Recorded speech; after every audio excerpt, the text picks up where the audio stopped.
Story है, क्या है स्टोरी है। और इस स्टोरी को लिखा किसने? एची वेट्स का जन्म कब हुआ था बाबू?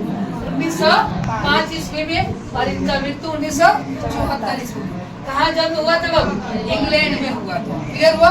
आगे जैसे बढ़ेंगे इस स्टोरी का मेन मोटिव क्या है, मेन उद्देश्य क्या है, तो नीचे लिखे हैं कि द अर्थ इज, ये वर्ड मीनिंग है उसका, the earth is very touching and interesting short story. यानी ये अर्थ जो स्टोरी है बहुत ही टचिंग और शॉर्ट स्टोरी है, ठीक है। और किसके द्वारा लिखा गया बाबू? एची वेट्स के द्वारा लिखा गया। द अर्थ का राइटर कौन है? बोलिए कौन है जी? कौन है जी द अर्थ का राइटर? एची वेट्स। कौन है जी? एची वेट्स। द स्टोरी रिलेट्स, ये जो स्टोरी है किससे संबंधित है बाबू? The lifestyle of a lazy farmer. एक आलसी किसान है, उसी से संबंधित है। उस आलसी किसान के नाम क्या है बाबू? जॉनसन। क्या नाम है जी? Johnson. And his wife and their son Benji. और उसकी वाइफ है और उसके बेटा बेंजी। क्लियर हुआ? अब बोर्ड पर ध्यान दीजिए। इसके बाद एग्रीकल्चर, खेती गृहस्थी करते हैं हम लोग, किसान है लोग। वो लोग बोले कि सबसे पहले इसको माइंड को स्ट्रांग करने के लिए, इसको स्ट्रांग करने के लिए माइंड को, बेंजी के माइंड को स्ट्रांग करने के लिए, माइंड को क्या करने के लिए बाबू? स्ट्रांग करने के लिए इसको किस चीज में इंटरेस्ट है वो चीज ये कीजिए। वही खुद डॉक्टर खुद सजेशन दिया ये क्या करें जी, सबसे अच्छा रहेगा मुर्गी पालन। हैंस कैप लिखे बाबू, हैंस कैप, यानी मुर्गी पालन करे तो डेफिनेटली क्या होगा जी, खूब अच्छे ढंग से वो तो उसका इंटरेस्ट भी आएगा और धीरे धीरे उसका माइंड भी डेवलप करेगा। ये आइडिया इनके माँ बाप को, बेंजी के माँ बाप को अच्छा लगा। और बेंजी वहां से जब वापस आया तो क्या हुआ जी, बेंजी को कुछ मुर्गी खरीद के 10 या 12, शुरू में कितना जी 10 या 12 मुर्गियाँ खरीद के दे दी इसको जी बेंजी। समझ में आया जी? और बेंजी क्या करता था? स्कूल जाता था। कहाँ जाता था? स्कूल जाता था। पढ़ के आकर सीधे अदर बच्चे की तरह खेलता कूदता नहीं था, ना इधर उधर होता था। मुर्गियों के लिए खूब अच्छा से एक वायर कूप बनाया था। क्या बनाया था बाबू?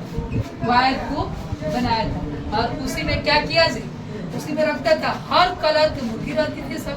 उस मुर्गियों को क्या करता था जी, देख रेख करता था और उन लोग को कुछ खाने पीने का भी सामान व्यवस्था करता था। समझ में आया जी?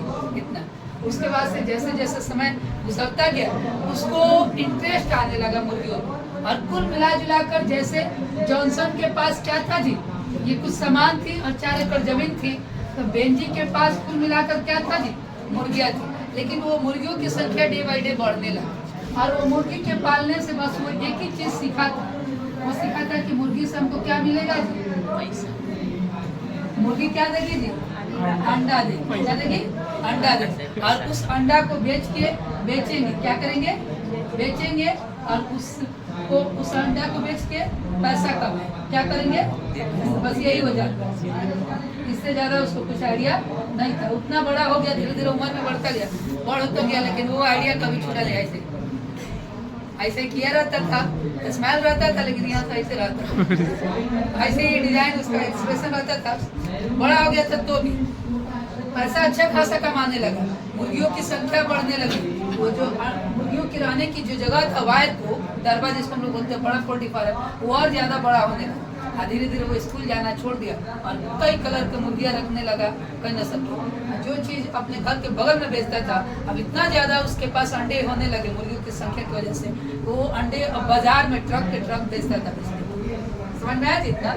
और देखिए इस बेंजी के माँ बाप क्या करते थे, इस मनी को, जो पैसा ये बेचने के बाद निकलता, उस मनी को किचन में एक बेसिन था, बेसिन मतलब समझिएगा लोग तसला टाइप के, गुल्लक टाइप के, उसी गुल्लक में पैसा कलेक्ट करता था लोग। क्या करता था लोग जी? कलेक्ट करता था लोग। और उस पैसा भर जाने पर गुल्लक में, उस पैसे को क्या करता था लोग जी, उस मनी को बैंक में ले जाकर जमा करता था। तो बेंजी का कनिंग टाइप के था, धोखेबाज था। उसको इतना जरूर समझ में आता था कि काम हम कर रहे, पैसा हम कर रहे, अम्मा पैसा लेके रख दे रहे, ऐसे कर। अच्छा, तो उसके माँ का देखा देखा का हम अच्छा तुम्हारे पापा, ये जो पैसा बचा के रखना किसके लिए रख रहे हैं? तुम्हारे लिए रख रहे हैं। कितना समझ में आया? इस चीज को लेकर तब करते थे। कौन करता था जी? बहन जी ऐसे करता था, बस खुश हो जाता था। और एक चीज इसके माँ बताई, कौन बताई जी? बहन जी के माँ बताई, माँ इसकी, कि ये जो पैसा रखा रहा बैंक में 21 साल के बाद, कितना साल के बाद जी? 21 इयर्स के बाद से तुम ही इसका क्या होगे जी? अथॉरिटी, तुम्हारा अधिकार हो जाएगा इसमें। किसका अधिकार हो जाएगा जी? 21 साल के बाद से इस चीज पर किसका अधिकार हो जाएगा? इस पर अधिकार तुम्हारा हो जाएगा। ऑटोमेटिक इस अकाउंट का, इस पैसा का मालिक तुम हो जाओगे। और क्या करोगे जी? उस पैसे को जो तुमको मर्जी करे वो करो। समझ में आया जी? बोलिए, नो डाउट। कितने रन दिया?